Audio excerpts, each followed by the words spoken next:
Brought to you by TechnoSpark 20 series smartphones. I'm superhuman. Bihar का Purnia Lok Sabha seat इस वक्त पप्पू यादव की वजह से चर्चा में। महागठबंधन में सीट बंटवारे के बाद पूर्णिया आरजेडी के कोटे में जाने के बाद भी कांग्रेस नेता पप्पू यादव ने निर्दलीय उम्मीदवार के तौर पर नामांकन कर दिया। इसके बाद वो मंच पर लोगों को संबोधित करते हुए फूट फूट कर रोने लगे और कहने लगे कि लालू परिवार को उनसे ऐसी नफरत और दुश्मनी क्यों है।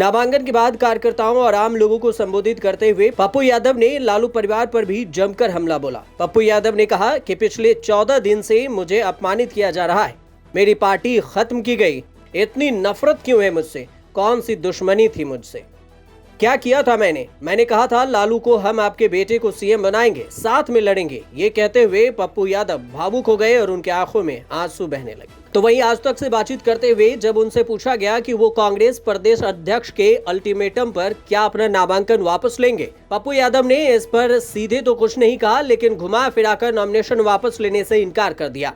पप्पू यादव ने कहा कि अखिलेश प्रताप सिंह से हमारे व्यक्तिगत अच्छे संबंध है, मैं कांग्रेसी सिपाही हूं, हर वर्कर कांग्रेसी है, मैं उसके दिल में हूं, कांग्रेस को बिहार में मजबूत करना चाहता हूं। तो हमारे भाई हैं वो, और हमारा व्यक्तिगत रिश्ता है, हमारा सानिध्य तो आला कमान के साथ है ना, और इनका व्यक्तिगत रिश्ता है। उन्होंने सही बात की, गठबंधन धर्म की बात तो अखिलेश बाबू करेंगे, लेकिन कांग्रेस के सभी वर्कर के दिल में और खून में पप्पू यादव है, और हमें कांग्रेस को एस्टेब्लिश करना है अखिलेश बाबू के साथ मिलकर बिहार में। मैं एस्टेब्लिश कांग्रेस को 4 जून के बाद हम लोग खड़े होंगे, लड़ेंगे। अब मैं एक बात और आपको बताता हूँ कि इंडिया गठबंधन के जो यहाँ बड़े नेता है लालू यादव जी, तेजस्वी यादव जी, वो 2024 की लड़ाई लड़ रहे हैं कि 25 की। पहला, दूसरा किससे लड़ रहे हैं? कांग्रेस को, कन्हैया को आपने खत्म किया, निखिल बाबू को खत्म किया, आपने शाश्वत पांडे को, केदार पांडे के बेटे को खत्म किया, आप अपने ही दल के साबुद्दीन साहब को, परिवार को खत्म कर दिया, प्रभुनाथ जी संकट में है, उसके परिवार को आपने खत्म कर दिया, आपके खिलाफ राजवल्लभ यादव का भाई लड़ गया। हम वो, आप कहाँ चुनाव जीतते हैं? पूरा सीमांचल में तो आप कहीं चुनाव नहीं जीतते हैं, एक भी सीट आपके पास नहीं। कांग्रेस के पास सीट थी तो आपने क्यों ले लिया?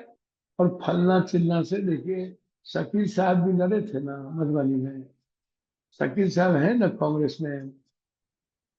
मैं कांग्रेसी हूँ और मैं जानता हूँ जब तक राहुल जी, प्रियंका जी, इसमें कार्रवाई का क्या सवाल होता है, और जब तक कांग्रेस के एक एक वर्कर हैं बिहार में, कल भी आए थे और चुनाव में भी आएंगे, किसी के कहने से नहीं रुकेंगे, और हर वर्कर पप्पू यादव के लिए आएगा, क्योंकि हर वर्कर के लिए पप्पू यादव जीने की तैयारी किया है, कांग्रेस को नंबर 1 करने की तैयारी किया है।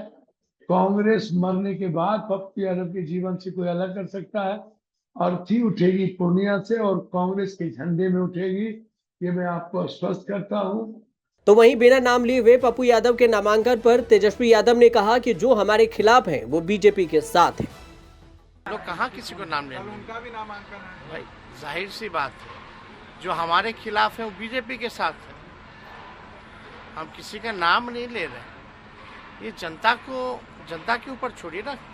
आप लोग जो कहा जाए वो कहिए, अपना सजेशन और फीडबैक मत दीजिए। नॉमिनेशन के लिए जाते वक्त भी पप्पू यादव अपनी अलग अंदाज में नजर आए। जहां तमाम नेता गाड़ियों के काफिले के साथ नामांकन के लिए पहुंचते हैं, वहीं पप्पू यादव अपने चिरपरिचित अंदाज में बुलेट पर अकेले सवार होकर नॉमिनेशन के लिए पूर्णिया के डीएम दफ्तर पहुंचे। इस दौरान पप्पू यादव पूर्णिया की सड़कों पर बुलेट से फराटे भरते हुए नजर आए, जबकि उनके समर्थक, कार्यकर्ता और मीडिया कर्मी पीछे दौड़ते नजर आए।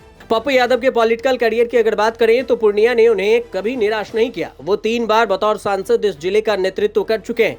पप्पू यादव 1991 और 1999 में इस सीट से निर्दलीय जीत कर आए, तो 1996 में पप्पू यादव पूर्णिया से समाजवादी पार्टी के टिकट पर सांसद ही जीते थे। हालांकि इसमें भी समाजवादी पार्टी का कोई खास योगदान नहीं था, उन्होंने अपनी छवि की बदौलत ही जीत हासिल की थी। इसके अलावा मधेपुरा सीट से वो 2004 और 2014 में जीतकर संसद पहुंचे थे।